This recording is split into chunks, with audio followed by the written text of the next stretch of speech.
Bonjour tout le monde, je suis très heureux de vous retrouver sur la chaîne de Strictly Things et aujourd'hui j'accueille un invité assez spécial pour une nouvelle émission, Maxime, le président de la FNSL, si tu veux te présenter. Maxime, président de la FNC. J'espère que vous allez bien. Euh, Tu vas bien sinon? Ouais, ça va super et toi? Bah ouais, écoute, hein, très bien. Donc tu mets le maillot de l'équipe de France, on est post-game contre le Sénégal. Ouais. Bah écoute, on aime bien le sport, hein, du coup. On aime bien le sport, on aime bien la France, donc forcément c'est la période avec la Ouais, Coupe du Monde. c'est la bonne période avec la Coupe du Monde. Ouais, exactement. Ça va être cool, surtout quand on gagne. Ouais, bah du coup c'était bien parce que je pense que le Sénégal c'est resté une grosse équipe, ils ont fait un super parcours à la CAN, donc ça prouve que qu'ils sont costauds, qu'ils sont solides. Ouais, puis le match était beau, ils ont mis beaucoup de pression et... Ouais, franchement, physiquement, ils étaient très solides. Les Français, ils ont eu un peu de mal quand même, hein. Ouais. Ils ont manqué de réussite, mais bon. Ah, s'ils avaient la réussite, ils pouvaient accrocher une victoire, donc ouais, ça fait un peu peur, mais aussi tu te dis tu joues pas contre des petites équipes. Donc Ouais. Après, je pense qu'il n'y a plus de petite équipe, hein, de toute façon. dans En la tout Coupe du cas, avec Monde. les équipes africaines, il n'y a plus de petite équipe. Ah ouais, non, ouais, c'est sûr. Dans la Coupe Bon, du Monde, après, tu auras malheureusement, toujours des petites ouais. équipes. Malheureusement, l'Algérie, il se fait. Bref, c'est un autre sujet. Ouais, c'est un autre sujet, on va pas forcément en parler. On va pas remuer le couteau dans la On va plaie, tu pas, vois. c'est ça, on va pas remuer le couteau dans la plaie. Et voilà, disons qu'ils ont fait face à ils ont été en face d'un très grand joueur, quoi. Malheureusement. Je te disais, c'est qu'il y a aussi la Coupe du Monde de l'e-sport qui démarre sur Paris, là. Le CWC? Le Bah, WC? ils devaient le faire en Arabie Saoudite. Ouais. Finalement, là, au dernier moment, ils le font en France, à Paris. Ok. Donc ça commence, je crois, le 20 au mois de juillet, ça commence, hein. Attends, je vais Regarde. regarder. Ouais, 6 juillet au 23 août. Ouais. Esport World Club. Et la LOL, c'est sur la semaine du 13 au 19 juillet, je crois. Mais y a pas le MSI bientôt sur LoL? Ils vont tout enchaîner? Attends, ça commence quand le MSI? Bon, je Non, pense j'ai... qu'ils doivent s'organiser entre eux, hein. C'est sûr, mais là, l'enchaînement, c'est hard quand même.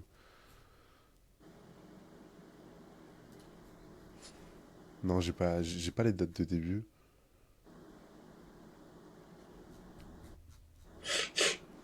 Ok, bon, ça va enchaîner, hein. Ah, si, j'ai la date de début. Ça commence le 28 juin et ça finit début juillet. C'est-à-dire les équipes qui font MSI et qui vont à l'eSport World Club derrière, ils vont douiller pendant tout l'été. Enfin, ils vont pas arrêter pendant tout l'été. Ouais. Bon, après, je pense que la Coupe du Monde, ils vont pas y aller en mode 200%, tu vois. Non, après, je sais pas, tu sais, c'est des compétiteurs, hein. C'est les compétiteurs, ils y vont pour gagner, on s'est compris, mais c'est pas la même prépa que s'ils faisaient les Worlds ou s'ils faisaient le MSI, quoi, tu vois. Le mood, je pense. Ouais, c'est sûr. C'est Tu sûr, mais vas, je tu pense. prends le foot, ils sont partis à la Coupe du Monde des clubs aux États-Unis. Ok, ils veulent aller en finale, maintenant ils gagnent pas, ils disent quoi? C'est pas une Ligue des Champions, quoi, tu Ouais, c'est pas un trophée majeur. vois. Ouais. Ouais, mais en vrai, ça empêche pas que. Ils font le déplacement, ils font les matchs Oui, là-bas, c'est ils sûr. gagnent là-bas. Il y a plein de sports, hein. Il y a plein de jeux, je veux dire. Ah ouais, il y a quasiment tous les jeux. Ah, il y a Valo, il y a Call of Il y a, Duty, il y a Warzone en Battlefield, il y a Fortnite, il y a Dota, il y a Rainbow Six Siege, il y a Dota, il y a Counter, il y a Rocket League. Rocket League, ouais. Ouais, League of Legends. Je crois qu'il y a même Teamfight, le jeu de cartes, Il y je a, crois. ouais, il y a Teamfight. Non, Teamfight Tactique, je crois que c'est le jeu. Ils l'ont sorti avant le jeu de cartes. Ok. Par tour sur LoL, tu prends un champion et à chaque tour, tu peux récupérer des champions et les mettre sur ton plateau de jeu. Et le but, c'est de faire la meilleure équipe possible, de fusionner Ah les oui, mais champions c'est entre eux. même, c'est les petits personnages, là. Ouais, c'est les petits personnages. Ouais, je vois c'est qui, ouais, je vois c'est quoi, je vois c'est quoi. C'est les petits personnages, ouais. Il y a quoi d'autre encore? Il y a PUBG. Il y a Je crois qu'il y PUBG, a ouais. PUBG Mobile aussi. Ou alors c'est Call of Mobile, je crois, Call of Duty Mobile. J'ai Black Ops 7. Je vois pas si c'est mobile ou pas. Il y a Trackmania, Ok. Chess, Euh, PUBG mobile, t'as raison. ouais, c'est ça, tu vois. Split, je sais pas si tu connais. Non. Mais en tout cas, il y a beaucoup, beaucoup de jeux. Bah, ça dure pendant 2 mois, donc Ouais, c'est non, pas c'est mal. un mois, je crois, hein. C'est pas, c'est pas 2 mois, attends. Ah, ou je crois que c'est un mois et demi, je crois. Il y a 6 semaines, je crois. Ah, 6 juillet, 23 août. Ah ouais, ah ouais. Ouais, si, on est sur presque 2 mois, ouais. Ouais, je crois que c'est 6 semaines, non? Ouais, 6 semaines, presque 2 mois. C'est énorme. C'est énorme. Bon, en tout cas, Il y a un je pense que budget, tu vas regarder. je crois qu'il y a un budget de 70 millions, un truc comme ça, genre. Bah, en même temps, quand tu sais c'est qui derrière, c'est pas Ils qu'il ont, y a un genre de budget. ils sont dans GTA, ils ont quoi d'argent illimité, genre. Ah, mais ils font ce qu'ils veulent, hein. S'ils veulent faire la plus grosse compète d'e-sport, ils la font sans problème. Ah ouais, ouais. C'est Des trucs énorme. comme ça. Ouais, du coup, aujourd'hui, du coup, on est là pour discuter un peu du programme de la FNSL Ouais, que tu avais annoncé sur notre chaîne il y a 6 mois auparavant. On exactement. avait discuté ensemble, pour ceux qui n'ont pas vu la vidéo, et la FNSL a sorti un programme, donc c'est Maxime et toute l'organisation de la FNSL, qui contient, si je ne me trompe pas, 40 bénévoles. Ouais, un petit peu plus, hein. Je pense que, ouais, ouais, on est peut-être à 50 en moyenne dans le staff. Donc à la Ah ouais, création pardon? c'est pas mal. Ouais, c'est pas mal, hein, 45. Ça en fait du Euh, monde. entre 40 et 50, je pense. Je sais pas le compte exact, mais on n'est pas Mhm. loin. Et donc du coup, à la création du nouveau bureau, vous vous êtes réunis pour discuter ensemble et planifier ce programme Ouais, pour donner une nouvelle, je vais pas dire une nouvelle vision, une nouvelle version, mais redonner un coup de boost au streetlifting français. ouais, on va dire structuré, quoi. Structuré comme il faut, et la première grosse échéance, ça a été il y a un mois maintenant, avec Ouais, même ouais, un mois avec les élites. ouais. Est-ce qu'on peut revenir un petit peu sur cette compétition avant de rentrer dans le vif du sujet avec le programme? Comment s'est Bah, vas-y. comment s'était déroulée cette compétition avant tout? Bah, je pense que dans l'ensemble, elle s'est super bien déroulée. Après, comme tout, on va dire, gestionnaire ou développeur, que ce soit bon, nous sur la partie événementielle, forcément, on voit ce qui a amélioré. Mais sinon, ça s'est super bien passé. Les missions et les objectifs, ils ont été atteints, même plus qu'atteints, tu vois. Donc, en tout cas, sur cette échéance-là. Donc, ouais, je pense que c'était plutôt cool. Les gens, ils ont vraiment kiffé, que ce soit les staffs, les athlètes ou les spectateurs, même les partenaires. Donc, ouais, c'est entre guillemets une réussite, ouais. Ouais. Ouais, moi j'ai eu que des bons retours des athlètes pour commencer, qui ont surkiffé la compétition et qui se sont Ah, c'était sentis important. valorisés. C'était important parce que il y avait 2 points déjà de un. Les considérer. Les considérer. Donc, ça passe par l'organisation, la gestion de la compète et aussi le matériel qu'ils utilisent. Donc, bah, comme tu le sais, on a financé pas mal de matériel parce qu'on était sur les premiers 6 mois, on était vraiment sur des besoins primaires pour la fédération. Mais après, le deuxième point, c'était que ce qui nous tenait à cœur, c'est qu'on ne voulait pas que les athlètes se lancent dans le sport, mais à reculons. Ok, je fais ce sport, mais est-ce que c'est vraiment intéressant? Est-ce qu'il y a vraiment quelque chose? Est-ce que je peux vraiment me développer sur le... C'est tout à fait normal de se dire, est-ce qu'il y a vraiment un avenir, en fait, tu vois? Donc là, j'espère qu'on a pu leur redonner un gars de confiance, en tout cas, et leur montrer que, ouais, on les abandonne pas et qu'on fait en sorte qu'ils soient considérés à leur juste valeur, mais, parce qu'il y a toujours un mais, on peut pas tout faire non plus. C'est-à-dire que si nous, on met tous les moyens nécessaires pour que les athlètes soient considérés comme des athlètes et comme des stars, parce que finalement, on est les meilleurs athlètes de la planète, Et donc pour nous, il y en a, ils sont considérés comme des stars internationales. Il faut qu'aussi ils se comportent en tant que tels. Mm. Et est-ce que tu as senti un comportement de star pendant... Ouais, et Ouais, ça fait on est plaisir. d'accord. Alors bon, on a fait cette histoire de conférence de presse où on a testé sur les moins de 94. Et c'est vrai que j'ai eu quelques retours de ouais, bah, on aurait bien voulu que ce soit pour nous aussi. On va le faire de toute manière, on le fera, hein. Sur l'année prochaine, on organisera une conférence de presse peut-être sur un week-end, il y aura vraiment tous les athlètes qui viendront. Mais, euh, mais c'est bien, ça permet de les conditionner aussi.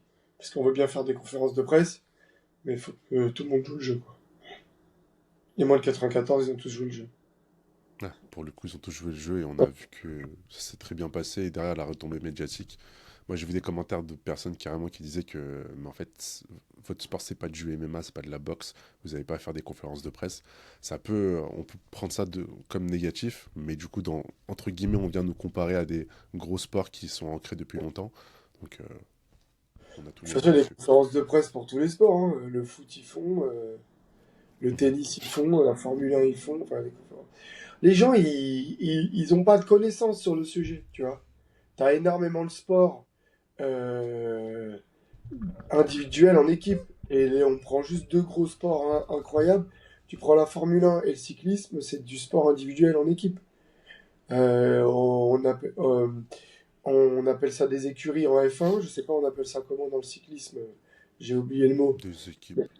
Mais c'est des équipes, tu vois. Et pourtant, c'est du sport individuel, tu vois. C'est juste qu'aujourd'hui, on n'a pas réussi encore, c'est dans la stratégie, de mettre en place pour mettre en avant et les équipes et les athlètes. Et après, il y a des stratégies qui se mettront en place de, ok, bon, mon athlète là, il n'a pas la capacité d'aller faire le podium, mais peut-être que s'il arrive à pousser à la faute cet athlète, ça va permettre à l'autre athlète d'être le plus fort et d'avoir le titre du meilleur athlète en fin d'année, qui va nous donner un point pour être la meilleure équipe, tu vois. C'est juste que là, les gens, ils n'ont pas encore la vision. Et c'est vrai que ça peut être difficile parfois de se faire comprendre quand tu as une vision, tu vois. Mais on va y arriver. Il n'y a pas de problème pour ça. Mhm. Et si les athlètes, ils nous font confiance et ils comprennent ça, et je pense qu'ils aiment ça parce qu'ils aiment le sport, tu vois, et ben, ça va bien se passer. Justement, quand tu dis on va y arriver, tu parles des équipes, c'est un point dans le programme qui a été critiqué, où il y a beaucoup de confusion et d'incompréhension sur ce système d'équipe. Pourquoi mettre en place des équipes? À quoi ça sert? Comment ça va se passer? Il y avait beaucoup de doutes, beaucoup de questions. Et comment ça s'est passé du coup pendant cette première FNSL Elite où on a vu les équipes, où on a vu, entre guillemets, des écuries s'affronter. Comment toi t'as vécu la chose et comment la, ma- la communauté streetlifting a vécu cette première fois. Bah, j'ai l'impression qu'il y a eu un bon retour, hein. J'ai eu des retours de certaines personnes qui au début étaient un peu mitigées, qui ont dit finalement, visuellement, ça envoie super bien et tout, tu vois. Je pense que on n'a rien inventé, on voit les sports qui fonctionnent, on voit les sports qui se développent, et c'est toujours des sports où il y a des équipes. On pourra prendre même l'exemple du MMA. Bah, on pourra dire ce qu'on veut, mais ça reste comme le tennis, où finalement il n'y a pas beaucoup de personnes qui arrivent à en vivre. Et ça, c'est factuel. Il faut vraiment être dans les top listes pour vraiment gagner beaucoup de sous et gagner bien sa vie, tu vois. Alors que les autres sports où il y a des équipes, où il y a des sponsors, où il y a des partenaires qui sont impliqués, qui font vivre des entités, et ces entités qui essaient de faire vivre leurs athlètes, bah, c'est beaucoup plus viable sur le long terme. Donc, euh, donc, euh, donc on sait que ça fonctionne dans d'autres sports, donc pourquoi ça fonctionnerait pas chez nous? Donc ouais, donc on va continuer comme ça. Finalement, il y a quand même des retours assez positifs. Et puis on va essayer de structurer de plus en plus. Euh, euh, et puis après, on a une vision, on essaye de se faire comprendre, on essaye d'être transparent. Maintenant, on va pas être là non plus pour justifier et faire plaisir à tout le monde parce que finalement, on pourra pas faire plaisir à tout le monde non plus. Mhm. Mais sur le long terme, on pense que tout le monde sera ravi. Et quand tu parles de structuration, tu penses au mercato de fin d'année pour rendre le Pas, modèle pas, viable? pas que ça, mais tu vois, moi, il y a des petits détails, tu vois, vraiment structurer un pack officiel d'équipements par équipe, tu vois, que tous les vêtements des équipes soient brandés, qu'il n'y ait pas de changement de vêtements pendant la compétition, tu vois. Que tout soit brandé par l'équipe. Euh, le but là, ce serait de faire un audit pour restructurer toute la charte graphique des équipes, tu vois. Que les équipes soient accompagnées par un graphiste FNSL pour tous les axes d'amélioration par équipe pour qu'ils soient beaucoup plus homogènes, beaucoup plus professionnels visuellement. Tu vois. Mhm. Plein de trucs comme ça, quoi. Ok, ok, bah Mm. c'est top. Et pour revenir encore sur le mercato, du coup, est-ce que il y a des choses qui ont avancé de ce côté-là, sur les annonces? Est-ce qu'il y a une vision un peu plus claire ou c'est encore quelque Alors, chose que vous travaillez en interne? ouais, là, on a fait un groupe avec les chefs d'équipe et certaines personnes impliquées dans le développement du sport, justement pour structurer tout ça, et parce qu'on n'a pas pour objectif de venir mettre en place des idées. Donc voilà, on a une trame, on a une ligne directive, mais le but c'est que tout le monde s'y retrouve aussi. Donc le but c'est de pouvoir échanger aussi avec les personnes concernées et les acteurs de ce sport. Et on va pouvoir améliorer sur quelques détails, sur la partie du coup du mercato, même sur la partie de l'élection de la meilleure équipe, du meilleur athlète, etc. Tu vois. Mhm. Euh, Comment est-ce qu'on fait ça avec le risque, pas le risque, avec les records du monde, est-ce qu'on prend en compte l'impact de la personne sur le sport? Il y a plein de trucs comme ça, quoi. Donc, ouais, si, la vision, elle est claire, mais, mais voilà, le but, c'est que tout le monde soit ravi. Les acteurs de ce sport, ils sont quand même ultra compétents. Donc, avoir l'avis de tout le monde et mettre en place quelque chose de beaucoup plus précis, c'est l'objectif, quoi. Ok. Passons maintenant sur cette histoire des trois circuits que vous vouliez mettre en place au début de l'année. Donc, j'ai l'impression que c'est quelque chose qui a été fait et pour avoir été à des compétitions, c'est quelque chose qui a l'air d'avoir été bien fait. Donc, pour rappel, l'objectif c'était de segmenter les circuits de compétition en trois segments, amateur, semi-pro et pro-élite, pour pouvoir donner la chance à tout le monde de venir faire des compétitions et ne pas se sentir, on va dire, avec un trop gros écart avec d'autres concurrents qui Bah, auraient un c'est niveau sûr. international, alors que moi je viens, je commence, j'ai un niveau sous-régional où j'ai pas non plus des grosses perfs par rapport aux meilleurs français. Ça, c'était un système qui était accepté, mais en même temps un petit peu critiqué, dans le sens où les gens ne comprenaient pas trop pourquoi faire une FNSL Pro Elite. C'était aussi à cause des équipes, parce que du coup il fallait faire partie d'une équipe pour faire Pro Elite, mais pourquoi segmenter comme ça? Aujourd'hui, qu'est-ce que ça a donné du coup après 6 mois? C'est quoi les premiers retours qu'il y a eu là-dessus? Ouais, de toute façon, ça s'est vérifié. Ça s'est vérifié dans le sens où bah, on voit l'écart de niveau déjà. Là, on a les résultats d'inter, on a les résultats d'élite et on voit totalement l'écart de niveau. Donc, tu peux pas te permettre de vouloir aller faire les compétitions en élite. T'as pas le niveau, quoi. Donc c'est bien, ça va permettre aux gens de prendre le temps aussi de s'améliorer parce qu'il faut pas non plus brûler les étapes, tu vois. Mhm. Donc, euh, donc il y a des gens qui disent ouais, mais là maintenant je dois tout refaire, je vais perdre un an. Bah non, tu perdras pas un an en fait. Tu vas te remettre sur le circuit, ça va te permettre de devenir encore plus fort, quoi. Donc, ouais, ouais, je pense que ça c'est. Je dirais pas, ouais, est-ce que ça a été bien reçu, pas bien reçu. C'est la suite logique des choses de toute manière. Donc les gens, ils commencent à le comprendre au fur et à mesure. Donc c'est plutôt cool. En tout cas, on l'a vu. On l'a vu que là, Mhm. ceux qui ont fait les meilleurs totaux, ils ont pas du tout le niveau d'aller en élite. Bon, peut-être à part Ange, Bah après, c'est le exception, but. C'est mais le but, bon, c'est on du l'a monde, vu. tu vois. Mais bon, même Ange, qui a un 497 de total, qui va probablement faire plus aux nouvelles générations, donc dépasser les 500. Il n'a pas les 522 ou il n'a pas les 530, tu vois. Ouais, pas encore. Donc en fait, même le premier, on lui donne la chance d'accéder, mais il a peut-être pas forcément encore le niveau pour aller chercher le podium, tu vois. Mhm. Donc ça veut dire qu'il Et- va peut-être réussir à rester dans la KT, mais l'année d'après, il sera pas dans la possibilité de faire le podium, c'est ce que je suis en train de dire. mhm. Sauf s'il fait un plus 30, enfin tu vois.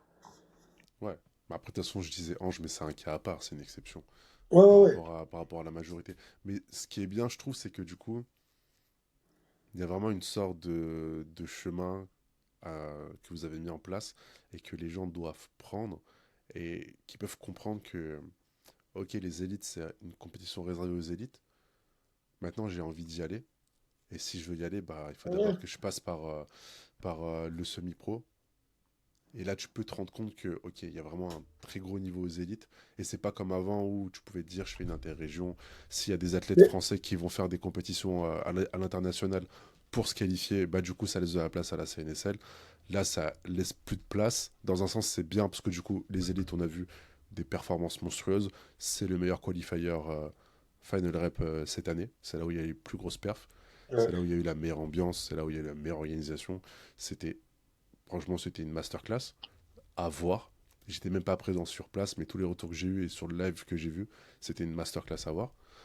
Et derrière, bah, du coup, je pense que ça pousse les gens qui sont sur le circuit semi-pro, et même peut-être ceux qui sont sur le circuit amateur, de se la donner, de gravir les échelons, un peu comme, tu sais, on parlait LoL, un peu comme sur LoL, où tu n'atterris pas directement Grand Master.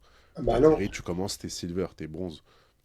Mais quand tu vois les mecs jouer, quand tu vois leur niveau, ça te donne envie de gravir les échelons et d'arriver au même niveau qu'eux quand tu as l'esprit de compétition. Là, je pense que c'est un peu pareil. Même si tu pars du circuit amateur, et quand tu vois l'histoire de certains comme Captain, par exemple, qui sont arrivés là où ils en sont, alors que de base, bah, Captain, il n'avait pas ce total-là auparavant, il n'avait pas du tout le niveau de Ludo ou de Baki, et c'était, entre guillemets, un grand fan de Baki et de Ludo. Et là, aujourd'hui, bah, il fait la compétition avec eux, et il bat Ludo, même si Ludo, on sait que au niveau Ouais, du squad, bah, c'était compliqué avec ses problèmes à la hanche, ouais. mais il est là, il fait Bon, je troisième. crois sinon il est premier hein, sur les trois mouvements. Il est juste derrière Baki sur les Ok, trois mouvements. ok. Parce que quand même, Baki l'a bien rattrapé sur la dips. Et aussi, c'est le fait qu'il se mange des no-reps sur sa Ouais. 53, Bon, parce quinze. il faisait du all-in, hein, s'il aurait géré sa compète, Ouais. je pense.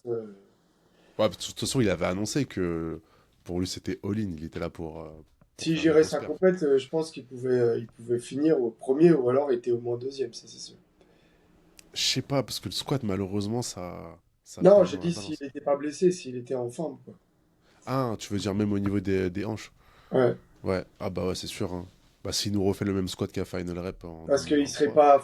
Bon, je pense à 130, serait parti la chercher, mais il aurait pas tenté le 50-3-75, il aurait baissé, donc forcément, 50, il serait passé, tu vois. Vu comment le 50-3-75 il est passé, le 50 il serait passé. Euh, la dips, il aurait pas tenté un all-in comme ça, il aurait été peut-être plus conservateur. Et Mhm, puis en squat, il t'aurait envoyé un 2,60, tu vois ce que je veux dire? mhm. Euh, Bah ouais, ouais, ouais. Non, mais du coup, tu vois, enfin, ça laisse la porte ouverte à tout le monde.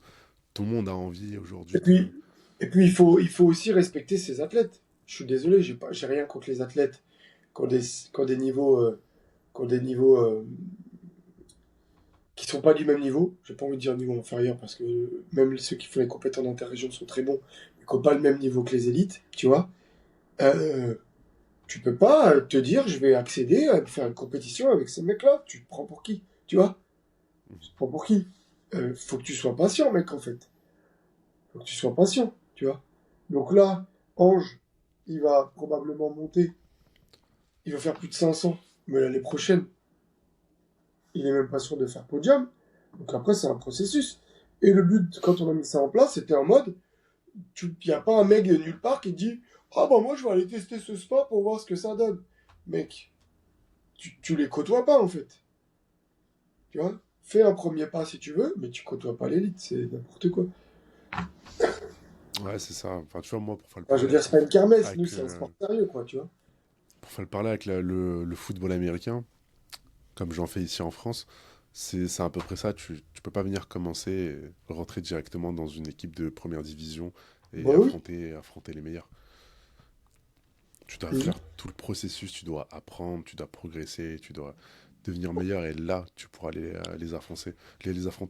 Et là, c'est ça qui est bien et qui est beau, je trouve, tu vois, c'est qu'il y a vraiment ce circuit qui est bien segmenté.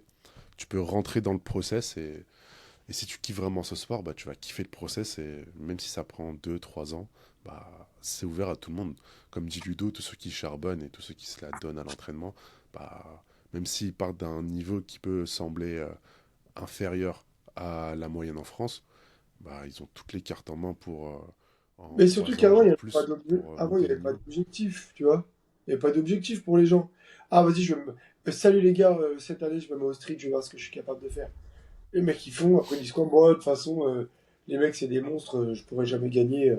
Mais voilà, je suis fier de ce que j'ai fait. Moi, je veux pas que la mentalité, elle soit comme ça. Si tu veux aller faire un premier pas, tu peux faire un premier pas.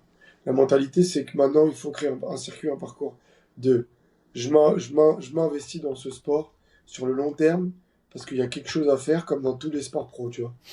Mhm. Et pas, et donc, du coup, forcément, il faut que tu passes par ton niveau pour arriver chez les plus forts. Et du temps. C'est ça. C'est du temps et franchement, je trouve que c'est un bon système et que la majorité maintenant aujourd'hui voit la vision. Et je pense qu'on verra encore plus cette vision à France Nouvelle Génération. Mm. Quand tu vois, on donnera de l'opportunité pour ceux qui sont dans le circuit semi-pro de aussi faire une compétition nationale et de venir compétiter contre les autres régions du pays. Parce que pour l'instant, Ouais, ils ont fait une compétition dans leur région ou dans une région spécifique. Et là, le but, c'est vraiment aussi d'avoir cet aspect national et de venir confronter les régions, entre guillemets. ouais. Et, euh, et je pense que là, on aura une vision plus claire et il y aura plus de personnes qui vont comprendre et qui vont apprécier le process. Oh, ça va le faire, je pense. Quand on est en train de structurer, du coup, les régions, les interrégions. Et justement, en structurant les régions et les interrégions, vous avez aussi structuré toute la fédération avec des structures qui viennent de chez Mergo. Donc ça a Ouais. été un gros investissement. Comment ça s'est passé cet investissement et On pourquoi a avoir eu à choisi peu de près, faire ça? ouais, en comptant même les poids qu'on a rachetés et tout, on a à peu près 30 000 euros de matériel. Ok. Ah, ce qui est quand même pas mal. 30 000 euros de matériel. Euh, et puis voilà, le but c'était de, de, de structurer et d'avoir des agrès officiels pour la compétition. Maintenant, les structures d'échauffement et la structure de passage, c'est les mêmes. Ça aussi, c'était important pour respecter aussi les conditions des athlètes. Mhm. Euh, et puis, on va s'améliorer aussi au fur et à mesure. Et puis, mais déjà, on est pas mal près là. Ouais, et du coup, de l'expérience, elle est devenue beaucoup plus homogène en Ouais. compétition. Ouais. Et puis, on continue, comment ça s'appelle, de, pour l'année prochaine, on va continuer de fournir aussi les interrégions pour qu'ils aient leur propre structure aussi pour que ce soit plus pro. C'était vraiment un souhait d'avoir la même structure de partout, brandée aux Ouais, couleurs de la FNSL. ça passe par là, hein, crédibiliser notre discipline, ça passe par avoir des agrès officiels. Un terrain de foot, c'est un terrain de foot, hein. Mhm. La taille d'un terrain de foot d'honneur, c'est la taille d'un terrain de foot d'honneur, tu vois. Ouais, mais tu vois, pour prendre l'exemple du terrain de foot, un terrain de foot, c'est un terrain de foot, mais tous les terrains de foot n'ont pas du tout la même qualité. Là, C'est pour ça que l'avantage, je c'est que dis un c'est terrain plus... d'honneur, tu vois. De quoi? Les terrains de foot d'honneur, c'est les terrains qui font la même taille qu'un terrain de foot, tu vois. Ok. Après, oui, quand tu descends en KT, en niveau, tu vas être sur du synthé ou des choses comme ça, je suis d'accord. Mais un terrain de foot pro, c'est un terrain de foot pro, quoi. Dans tous les stades de foot, c'est les mêmes, quoi. Ah, mais tu vois, là, la différence, c'est que même si tu es sur circuit amateur ou interrégional, bah, tu as la même structure, tu as le même Oui, oui, matériel c'est sûr. que les élites. C'est ça que Ouais, je trouve bien aussi, tu vois, c'est que ouais. tu respectes tout le monde, tu mets tout le monde sur le même piédestal à ce niveau-là, au niveau des compétitions, du matériel utilisé. Tu prends l'exemple de l'endurance et du set and rep. Pourquoi ça se développe pas tant que ça? Parce qu'il n'y a pas d'agrès officiel. Mhm. Si on mettait en place des agrès officiels, qui sont validés par une fédération, et qu'après toutes les collectivités, quand elles montent des gyms en extérieur, elles se basent sur les agrès officiels d'un sport, bah, c'est là que les gens ils commencent à dire quoi? Bah moi je veux faire comme les pros. Tu vois. Mhm. Euh, donc parce qu'en vrai de vrai, un terrain de synthé, c'est la même taille. Tous les terrains de synthé sont de la même taille, tu vois. Ouais, Donc c'est pas ouais, du mais tu... pro, Mhm. mais au moins c'est structuré sur le territoire national avec la même taille, et même dans le monde. Ouais, c'est sûr. Après, tu vois, moi, cette saison, pour avoir joué sur plusieurs terrains différents, même si c'est la même taille, même si c'est du synthé ou du gazon, tu vois quand même la différence au niveau au niveau de l'environnement, entre guillemets. Un terrain qui est bien entretenu, tu prends beaucoup plus de Oui, plaisir à jouer dessus qu'un terrain qui est pas bien entretenu. mais je Là, veux dire, c'est un peu pareil pour les stations. ouais, Euh, Tu vois, je pense que le fait d'avoir les mêmes stations de partout, ça fait plaisir. Parce qu'on aurait pu dire, ok, bah on prend la même hauteur au niveau de la barre de dips, ouais, au niveau de la barre de traction, peut-être les mêmes matériaux, mais voir qu'il y a une différence entre, je sais pas, amateur et élite, on aurait pu se dire c'est dommage, ou bah du coup tu ouais, valorises je pas de la comprends même façon. Là, du coup, ça montre vraiment que vous valorisez tout le monde et que c'est pas parce que totalement. t'es pas un élite que on te considère pas. Tout le monde est considéré et tout le monde est la bienvenue.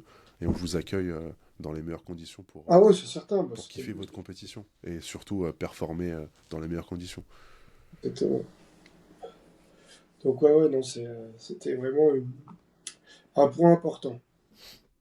Et justement aussi, pour continuer sur les compétitions, il y avait le système des arbitres. Donc quand on avait discuté du programme, ce qui était marrant, c'est qu'on était post-final rep. Et qu'on se rappelle, c'était un peu tumultueux, Ouais. l'arbitrage. Il y a eu beaucoup de critiques et beaucoup d'histoires autour de ça. Et c'était un de vos souhaits, du coup, de venir professionnaliser le corps arbitral en streetlifting. Qu'est-ce Et que vous avez pu... ça fait partie du programme aussi. Mhm. C'est toujours en préparation parce que ça prend du temps. Après, nous, on forme les athlètes, euh, on forme les arbitres, pardon, sur l'arbitrage du semi-pro. Mais ces arbitres-là, il y en a qui sont formés par Final Rep pour l'arbitrage de Final Rep. Ok, parce qu'on Il y rappelle, c'est a encore deux règlements différents. deux règlements différents, ouais. Parce que comme ça nous permet de tester des choses. Après, il n'y a pas une grande différence, hein. Pas une grande Ok, différence. Mais ça reste deux arbitrages différents. Mais, mais les responsables de ces arbitrages-là sont formés aussi par Final Rep, donc ça reste quand même lié. Et à terme, moi, le but, c'est de former le maximum d'arbitres sur le territoire. Pour qu'on ait vraiment un arbitrage de qualité. Ce qui a plutôt été. Parce que là, si vous faites le- si vous faites en fonction des retours, pardon, excusez-moi, en fonction des retours, pas eu trop de critiques sur l'arbitrage. ouais. Bon, un peu de cas à part avec le cas de Camille, par exemple, où là, c'est compliqué de juger. Oui, oui, oui, après, bon. Mais il y a pas. C'est compliqué de juger par rapport au règlement mis en place, C'est ça. pas aux compétences des arbitres, tu vois. Ok, ouais, je vois ce que tu veux dire. Les arbitres, ils ont fait leur taf, tu vois. Mais après, c'est comment c'est jugé par rapport au règlement. Mais sinon, même aux élites, très peu de personnes se sont plaints. Puis après, voilà, bon, t'as les avis qui divergent, hein. Est-ce que moi, j'aurais mis valide l'attraction de Ludo? Oui, moi, je l'aurais mis. Mais moi, je suis pas arbitre. Donc là, c'est une discussion entre passionnés de ce sport qui donnent leurs avis. Maintenant, les Ouais. arbitres sur place, ils donnent leur avis. L'arbitre VAR et head coach, il donne son avis. Et nous, on n'a pas interféré sur ça, en fait, tu vois. Ouais, donc de toute façon, c'est comme au foot, hein. Enfin, on parlait de foot, de soccer au début avec la Coupe du Monde, mais Bah, il y hier, a il y des a pénalty choses, ou il n'y a pas pénalty avec Mbappé et Mané? chacun son Bon, avis pour moi, il y a là-dessus. pénalty. Il touche Pour pas le moi, il y a, ballon et il fait tomber le joueur dans la surface. C'est une action de but. Voilà. Il y pour a moi, des tu vois, gens il n'y qui a ont pas dit, penalty parce qu'il abuse un peu Mbappé, tu vois, sur l'action voilà, pour tu aller vois. tomber. Il va Voilà. chercher la chute. Voilà. Mais tu vois, les avis divergent. Mais en vrai de Mais vrai, qui cherche la chute ou pas? Mané, il touche pas le ballon. Tu vois. ouais, mais Ah, de mais base, c'est son des avis qui intention, divergent, tu vois. l'attention, tu vois, c'est qu'il veut toucher le ballon dans Ouais, l'attention de base. Mais comme tu as dit, c'est des avis qui divergent. Et l'avantage ici, c'est que au final, l'arbitre, il ne va pas prendre en compte le public. exactement. Il n'est pas tout seul. Il a son équipe d'arbitres. Tout à fait. Il a la VAR. Ils se concertent tous ensemble et ils donnent une décision. Et c'est un peu ce qui est en train de se passer aujourd'hui, du coup, dans le streetlifting. Ça a été décrié, du coup, pendant Final Rep 2025. Mm. Mais au final, je pense que ça a été entendu. En tout cas, ici en France, ça a été entendu. En Et tout ils cas, ont fait Zoé a un fait un effort bon sur. travail. Zoé, pour ceux qui savent pas, bah, elle est juge Final Rep, si je me trompe pas, arbitre Ouais, Final Rep. elle est responsable France, en fait. Elle est responsable France, du coup. Et ouais, elle a fait un gros travail. Ça veut dire, Et elle collaborer a sur essayé. sa vidéo, mais n'hésitez pas à aller sur son, je crois que c'est Zozo SL, son Ouais. compte. Mais elle a fait une vidéo bien détaillée pour expliquer l'arbitrage. Et, euh, et même au-delà de ça, elle a fait un gros boulot, comme tu dis. Je pense elle a essayé d'être le plus objectif possible et je pense que ça a été plutôt une réussite. Donc voilà, quand il fallait pas valider, elle estimait qu'il fallait pas la valider, mais sans ego, quand il fallait revenir sur des décisions, elle revenait sur les décisions et elle validait. Donc ouais, gros travail. Euh, mais encore une fois, ouais, nous on discute, on peut donner nos avis, mais voilà, l'arbitre c'est l'arbitre, faut respecter les décisions des arbitres. Et dans l'ensemble, je pense que ça a été plutôt. Tu peux pas avoir du 100%, c'est pas possible, ça reste de l'arbitrage. Mais dans l'ensemble, je pense que majoritairement, le travail des arbitres et de l'arbitre en chef en majorité très bien fait, quoi. Carrément. Et Ouais. vous parlez de modules d'arbitrage, de formation. Est-ce que vous avez pu avancer là-dessus ou... Ouais, on a avancé un peu, mais c'est pas finalisé, ça prend du temps. Il y a des choses qu'on pensait pouvoir faire plus tôt, et finalement on pouvait pas. D'autres qu'on pensait pouvoir pas faire, finalement on a pu. Donc voilà, il y a la réalité du terrain qui s'est mis en place et on a dû s'adapter, en tout cas. Ok. Pour enchaîner un peu, moi j'avais des questions par rapport aux bases de données. C'était quelque chose que j'avais trouvé très intéressant dans le programme. Ouais. Vous vouliez faire une base de données nationale pour recenser un peu tous les athlètes, les clubs, les coachs, les performances. Est-ce que vous avez pu avancer là-dessus? Est-ce que tu as déjà un petit nombre d'athlètes que vous avez recensés sur cette base? Sur le site internet? Ouais, c'est ça. Ouais, bah ça prend beaucoup de temps, hein, la partie admin, parce que ce qui prend de temps, c'est de faire la partie admin, Mhm. c'est de créer un compte utilisateur. Mais en tout cas, l'équipe, vraiment, on est vraiment super satisfait de notre équipe Pôle Tech et développement. C'est juste que c'est un gros boulot et que ça prend du temps. Donc ça va le faire. Mais après, ouais, après, on va pouvoir recenser les athlètes, les coachs, les équipes, les membres staff équipe. C'est aussi ça que moi, j'aimerais améliorer parce que c'est ça qui m'a un peu dérangé pendant la compétition élite. C'était voilà, qui était vraiment présent pour les équipes ou pas. Et c'est toujours pour améliorer l'expérience athlète, de toute manière, pour les mettre dans les meilleures conditions. Donc le but, c'est après, ce sera d'officialiser vraiment un membre staff par équipe, et ce sera que ces membres qui sont officialisés dans une équipe qui pourront vraiment s'occuper de leurs athlètes sur place. Et ça évitera de faire rentrer tout le monde et n'importe quoi. Parce que voilà, c'est toujours pareil, les gens, ils veulent que ce soit, que ça se professionnalise et que ça se développe, mais des fois, ils sont pas prêts à aller jusqu'au bout. Donc il va falloir structurer encore un peu plus, quoi. Après, c'est le genre de choses qui va se faire step by step. Ouais, exactement. Tu sais, tu montes un projet, tu mets entre guillemets une guerre, il y a des batailles que tu gagnes pas tout de suite, il y a des batailles que tu peux pas gagner sur l'instant T, et bah tu dis je gagne pas cette bataille, mais je finirai par gagner la guerre. C'est pas une guerre hein, contre les gens, hein, c'est juste plus pour mettre en place pour métaphorer la chose, quoi. Mhm. Au niveau des licences, le tarif unique que vous avez mis en place, il y avait eu beaucoup de personnes qui sont questionnées là-dessus. Et des années précédentes, du coup, il y avait beaucoup de questions sur qu'est-ce que la fédération fait avec l'argent des licences. Aujourd'hui, du coup, tu m'as déjà apporté une réponse avec les stations. Hum.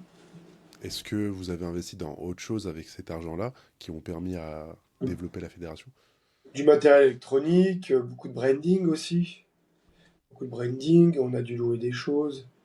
On travaille avec des partenaires aussi, comme des partenaires logistiques qui nous livrent, qui font de la livraison pour les structures dans toute la France.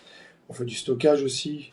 On stocke les structures, les poids pour éviter la vétusté, euh, pour faire un gain de dépenses de temps et d'énergie pour les installations. Donc, ouais. Alors, je pense que les gens ont compris dans quoi on dépensait les sous maintenant. Et puis, ça va pas se terminer. On aimerait bien acheter un grand écran géant. Tu vois, on aimerait bien acheter un grand écran géant, on aimerait bien acheter des écrans aussi en guise de kakémono, d'autres écrans en plus pour expliquer un peu ce qui se passe pendant la compétition. Tu vois, donc il y a encore des dépenses. Les prix sont justifiés. Euh, donc voilà, Donc je pense que ne veulent pas se dire ouais c'est cher, ils veulent savoir où est-ce que va leur argent et c'est normal. Maintenant Et, on est dans la transparence, je préfère le mhm. dire toujours. On est dans la transparence, mais on n'est pas dans la justification. Voilà. Ouais, Il ne faut je pas pense que oublier qu'on travaille bénévolement et qu'il ne faut pas non plus qu'on justifie toutes les dépenses et où va l'argent dans le sens où on est une équipe de 50 personnes qui s'impliquent au quotidien et qui ne sont pas payées.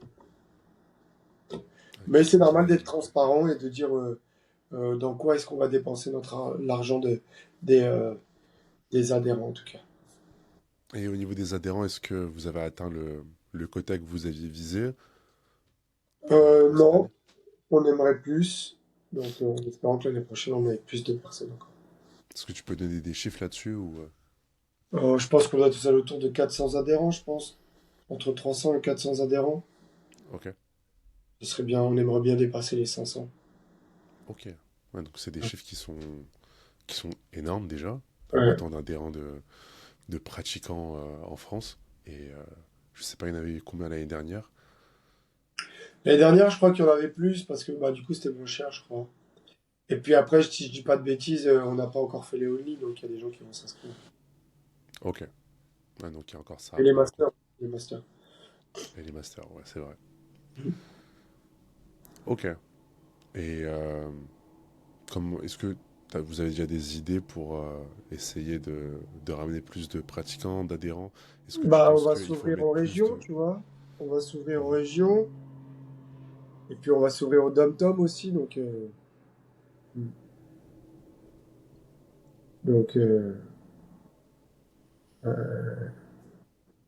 donc ouais, ouais.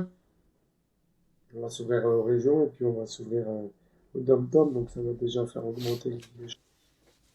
Parce qu'en vrai, en étant sur les réseaux, du coup, avec le média, on voit de plus en plus de pratiquants de streetlifting. Donc, est-ce que c'est un problème qu'on manque de pratiquants ou peut-être c'est peut-être un problème où on manque de personnes qui veulent aller en compétition pour X raisons? Je pense qu'avec le temps, on va manquer peut-être de bénévoles, de gens qui veulent s'impliquer dans le Ok. développement du sport. Donc c'est ça C'est qui un nous... petit appel à l'action, les gars, pour ceux qui veulent, qui sont Ouais, passionnés et qui veulent aider. pour N'hésitez les pas. régions en tout cas, parce que comme on va augmenter le nombre de compétitions, c'est vrai qu'on va devoir avoir plus de mains.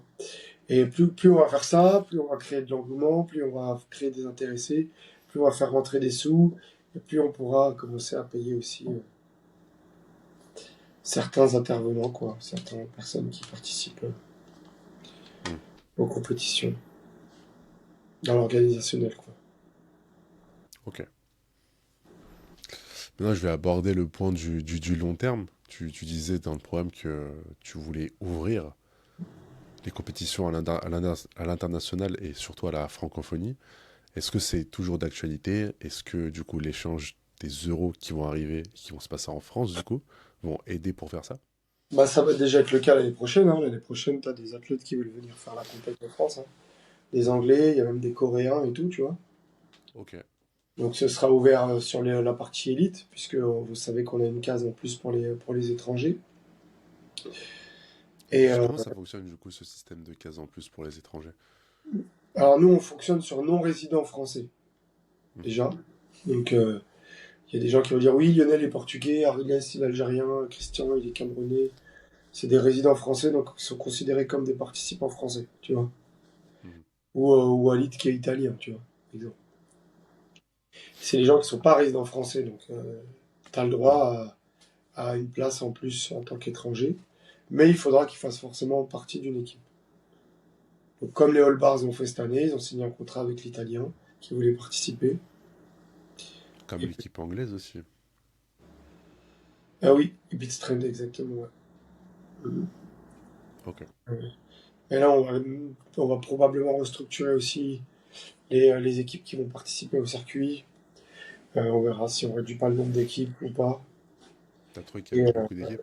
euh, il n'y avait pas beaucoup d'équipes, mais on va essayer de régulariser un peu plus parce que voilà, avoir une équipe de 2 athlètes et une équipe de 10 athlètes, ça n'a pas trop de sens. Donc on va essayer de régulariser un petit peu plus, d'avoir des équipes avec un minima plus élevé qui va permettre de faire voilà, une moyenne entre 4 et 8 athlètes par équipe. Déjà, ça sera plus homogène. Ok. Mais est-ce que le fait que les équipes soient hétérogènes en nombre de participants, est-ce que aussi c'est pas lié au fait que bah, ça a été annoncé cette année et que Oui, les équipes se oui, sont c'est augmentées un peu pas, là, c'est plus un constat et des axes d'amélioration. On le savait très bien déjà de base. Mais Mhm. voilà, si on veut professionnaliser, il faut structurer un peu plus de toute manière. Ok. Ouais, Et donc du coup, oui, il y a beaucoup d'athlètes de l'international qui aimeraient faire les élites l'année prochaine. ouais. Et pour les sélections, du coup, il y a des slots pour les internationaux qui sont ouverts. Est-ce qu'il y a aussi des minima à avoir ou Ah bah c'est oui. open? Ok. Si tu veux rentrer dans le slot, il faut que t'aies le total qu'il faut, quoi. Donc vous restez sur cette vision même pour les étrangers, ce qui est Bah oui, logique ça du veut coup. dire que, exemple, c'est un exemple, hein, c'est des choses qu'il faut qu'on discute en conseil, mais t'as 6 athlètes, le dernier de la KT, il fait 500. Si la tête est de plongée, il fait moins de 500, bah, on va pas le prendre. Ouais. Faut que la tête étranger, déjà, il soit meilleur que le dernier de la KT, tu vois. Ok. Parce que le problème, c'est qu'en rajoutant, parce que ça impacte, en fait, en rajoutant une septième athlète dans les KT, ça augmente la durée de la compète. Donc, Ouais, il clairement. faut que la durée de la compète qui soit augmentée, elle vaille le coup. Si c'est Mhm. pour juste faire plaisir à une personne et pour saouler 800 spectateurs, bah pas du tout en fait, tu vois. Mhm. Ok. Tu parlais aussi des dom-toms, mais je viens d'y penser, mais Camille vient des dom-toms. Je sais pas s'il y Ouais. avait d'autres athlètes des dom-toms qui ont participé, mais c'est une bonne chose. Je sais que dans le passé, Majin était venu faire premier pas à l'époque. Il était venu de La Réunion, si je me trompe pas, pour faire premier pas. La Camille aujourd'hui, elle était venue pour les élites.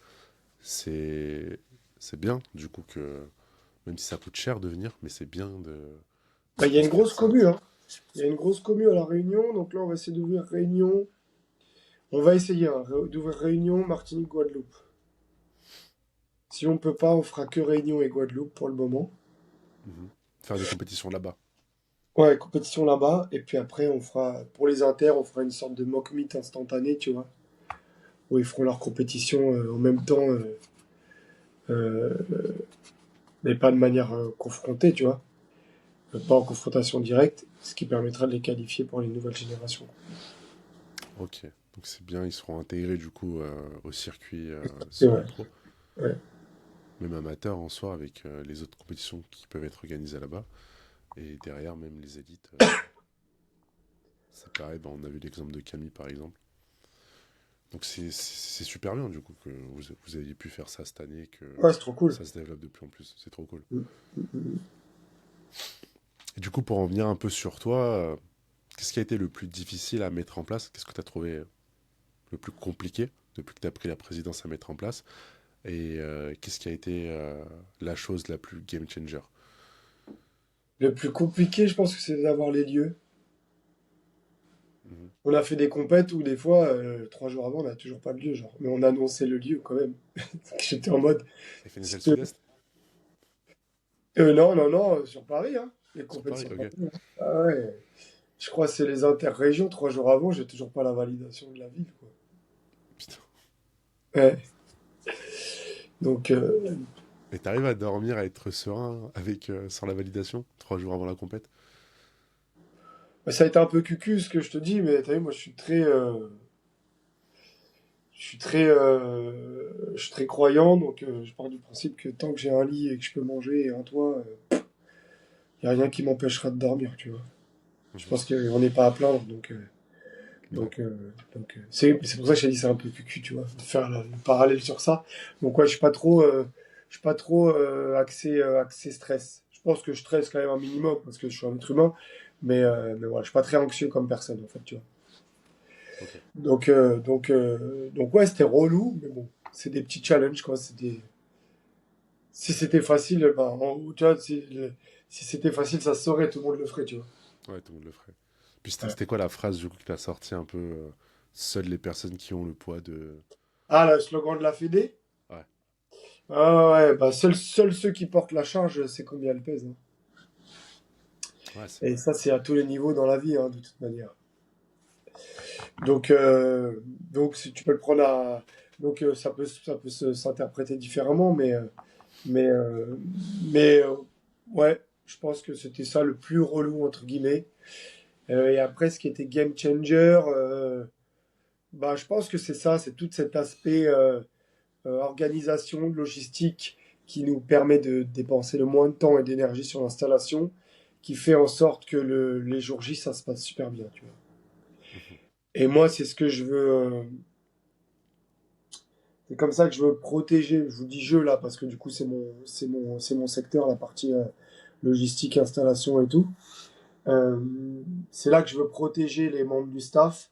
C'est que je veux qu'ils aient de moins de temps, d'énergie dépensé en amont de la compétition pour qu'ils soient ultra performants et compétents le jour de la compétition. Et ça s'est vu de toute façon. Mhm. Ouais, carrément. Mm. C'est comme pour l'arbitrage. Il y avait une équipe du matin, une équipe de l'après-midi. Et il était hors de question qu'une équipe du matin fasse l'équipe d'après-midi. Le but, c'est de les préserver aussi, tu vois. Parce que tu les préserves pas, tu les envoies dans la jungle comme ça. Ils font une erreur d'arbitrage, ils se font roaster sur les réseaux, et puis ça critique, tu vois. Donc le but, c'est vraiment de préserver la santé physique et mentale des bénévoles et du staff qui font ça de manière pro bono et pour l'amour du sport. Donc il faut aussi les préserver. Est-ce qu'il y a des objectifs ou des choses que vous avez mis en place sur la roadmap que vous envisagez de supprimer ou de revoir après ces 6 mois?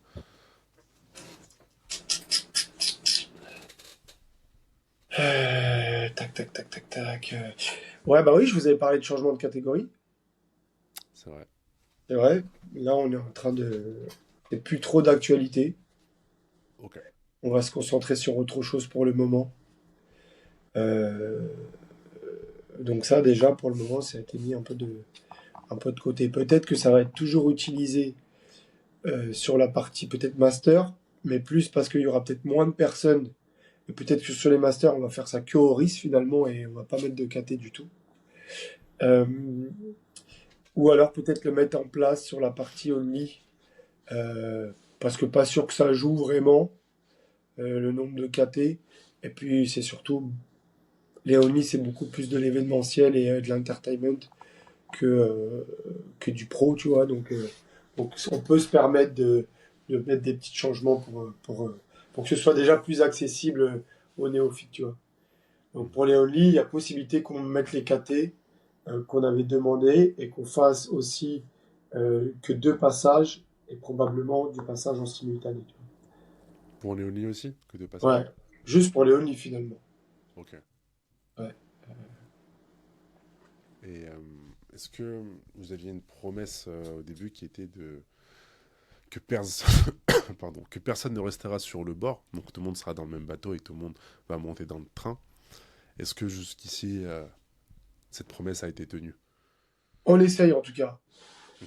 Forcément, on n'est pas décideur de tout et et on n'a pas la main mise sur tout, mais on fait le nécessaire pour que la communauté du street elle soit le plus unifiée possible, qu'on ne fasse qu'un. Et mais bien évidemment, on n'a pas les décisions de tout quoi. Mais en tout cas, on, on fait le nécessaire à 200% pour que on puisse tous être dans le même bateau, ça c'est sûr. Ok, magnifique. Et enfin, ce sera ma dernière question. Quel est le grand jalon, la grande prochaine échéance qui nous attend et que les auditeurs devraient surveiller d'ici la fin de l'année? Bah, il y a les Europes au mois d'octobre, début octobre, qu'on organise avec Final Rep. Et puis il y a les nouvelles forces, il y a les France nouvelle génération. Et je pense que ça, c'est un truc qui va vraiment falloir suivre de près, la Mhm. nouvelle génération, parce que ça va être le futur de notre sport. Et c'est eux qui vont devoir aller devenir meilleurs que nos athlètes qui sont déjà en place depuis un certain temps. Mhm. Donc je pense qu'il va falloir les aider, les encourager, et que ça va être magique, ouais. Et puis après, il faudra faire attention au gala de fin d'année avec l'élection de la meilleure équipe, du meilleur athlète féminin, masculin, des meilleurs lifts. C'est vrai qu'on pourrait. Je sais que je t'en ai pas parlé de ça, mais c'est un truc que vous vouliez mettre en place et qui va vraiment être mis en place du coup à la fin de l'année. Ouais. Est-ce que vous avez un petit peu avancé sur le sujet du gala de fin d'année ou pas encore? Bon, après, tu sais, ça va être pas très compliqué, hein. C'est de l'organisation, il nous faut un traiteur. Et puis après, il faut surtout trouver le système d'élection. Mais de toute manière, le système d'élection, On pourra le mettre en place qu'après les Europes, puisque ça va faire partie du, des critères aussi pour certains trophées. Euh, et puis voilà, puis après on va faire des trophées, et puis en espérant que ça puisse être retranscrit en stream sur les réseaux. Et ça Qu'il y a serait lourd. qu'il y a un max de personnes présentes sur place Ouais, aussi. ouais, ouais, bah là on a déjà commencé, on estime peut-être ouais, entre 100, 130 et 150 personnes. Ah, c'est énorme. Ouais. Au niveau des Donc, votes, du coup, ça serait peut-être, vous avez déjà des choix en tête, genre soit par exemple créer un jury, soit donner le vote à la communauté. bah, je pense qu'on va fonctionner un peu comme. Ça reste du brainstorming, hein. C'est pour ça que je dis ça, c'est va être voté en conseil et tout, on est dessus là. Mais il va y avoir peut-être un jury, donc les personnes impliquées dans la discipline, tu vois, et avec une sorte de, de process que tu dois caser, tu dois cocher, et puis à la fin, ça va te faire un espèce de quiz, tu vois, une sorte de quiz, et à la fin, ça te fera. Donc voilà, à voir, à voir comment on peut faire les choses, mais Mhm. en tous les cas, on ne sera pas seul à décider. Ouais, Je pense non, mais qu'on c'est sûr. sera entre 10 et 20 personnes pour décider déjà. Puis après, peut-être qu'à terme, on pourra faire un vote du public, mais, euh, mais c'est pas décidé à 200%. Mhm. Ouais, c'est encore sur la table en discussion. Mais ce sera prêt pour la fin d'année, quoi. Ok, Mm. ok, non, c'est magnifique. Puis ça montre aussi une vraie professionnalisation du sport parce que on le voit dans tous les autres gros sports qui sont ancrés. Tu vois, ce genre de choses, de galettes de fin Ouais, d'année. Tu vois. Parfois, il y a plusieurs organisations comme au foot, tu vois. Il y a le Ballon d'Or, il y a le prix du meilleur joueur, je crois que c'est l'Arabie Saoudite qui le donne. C'est FIFA, le FIFA Trophée, je sais pas quoi. T'as aussi chaque championnat qui fait son gala pour remettre bien du coup sûr. les trophées individuels. Et c'est vraiment une bonne chose. Puis ça peut donner aussi envie de se dépasser, enfin une raison en plus. Tu vois, moi par exemple, je prends l'exemple à ma petite échelle avec le foot US, même Ouais, si on même si on n'est pas une équipe pro, le fait qu'ils mettent en place un système de MVP, donc MVP de l'année, MVP offensif, MVP ouais. défensif, MVP rookie, bah, ça te donne envie de te dépasser sur le terrain et C'est des d'y aller objectifs, tu vois. pour C'est ça. des objectifs. C'est des objectifs. Puis tu vois, c'est un beau moment à passer. Tu fais un gala avec toutes les personnes qui font partie de ta communauté, de ta vie, entre guillemets, parce que ça Ouais, fait partie de notre vie, tu vois. Et là, de pouvoir remporter un trophée et d'être là et de présenter fièrement et de présenter fièrement le travail que tu as fait durant toute l'année, toutes les années précédentes, c'est, c'est aussi une belle façon de respecter les athlètes et exactement. l'écosystème de notre sport. Encore une fois, on n'a rien à voter, hein. Considérer, valoriser les gens. C'est comme ça, les gens, ils se dépouillent. Le but, c'est on reconnaisse leur travail, quoi. Hmm, carrément. Bah écoute, moi Maxime, j'en ai fini avec mes questions. J'espère que l'audience vous avez apprécié et que vous avez découvert pas mal de choses avec les réponses de Maxime. Si vous avez des questions, n'hésitez pas du coup à les poser en commentaire. On y répondra avec plaisir ou à passer en DM si vous n'avez pas envie de commenter. Max, est-ce que tu veux ajouter quelque chose avant de finir cet épisode? Bah, merci de nous faire confiance. Et puis, on va continuer à développer ce sport. Et, euh, et, et puis faire rayonner le sport à travers la France. Et, euh, et puis voilà, je sais pas quoi rajouter d'autre. Et à travers le monde. Ah, à travers le monde, ouais, ouais, ouais, mais voilà, enfin, montrer que la France est un des pays les plus impliqués dans le développement de ce sport. Et puis, euh, et puis ouais, la France, tu vois. Et, euh, et, euh, et puis merci encore de nous faire confiance, et puis on va faire en sorte de continuer à travailler dur pour vous faire plaisir, quoi, pour que vous puissiez kiffer. Magnifique. Max, merci de m'avoir répondu avec autant de transparence aux questions. Bah, avec plaisir, il n'y Et, a pas de souci. et de toute façon, on se revoit très bientôt pour les Europes et peut-être pour d'autres concepts avant, à voir. Et en attendant, je te remercie encore et je te souhaite tout le courage et toute la force pour continuer de faire ce que vous faites Ça va le faire. avec la FNSL et tous les bénévoles. Et l'audience, merci de nous avoir écoutés. N'hésitez pas à liker et à partager Ouais, l'interview. dire. Et si vous voulez qu'on interviewe d'autres personnes ou si vous avez beaucoup plus de choses que vous voulez connaître, n'hésitez pas à le faire part pour qu'on puisse du coup, créer des concepts derrière. Et sinon, je vous remercie encore une fois et je vous souhaite bonne journée, bonne soirée, peu importe à l'heure à laquelle vous regardez cette vidéo. Salut! Salut.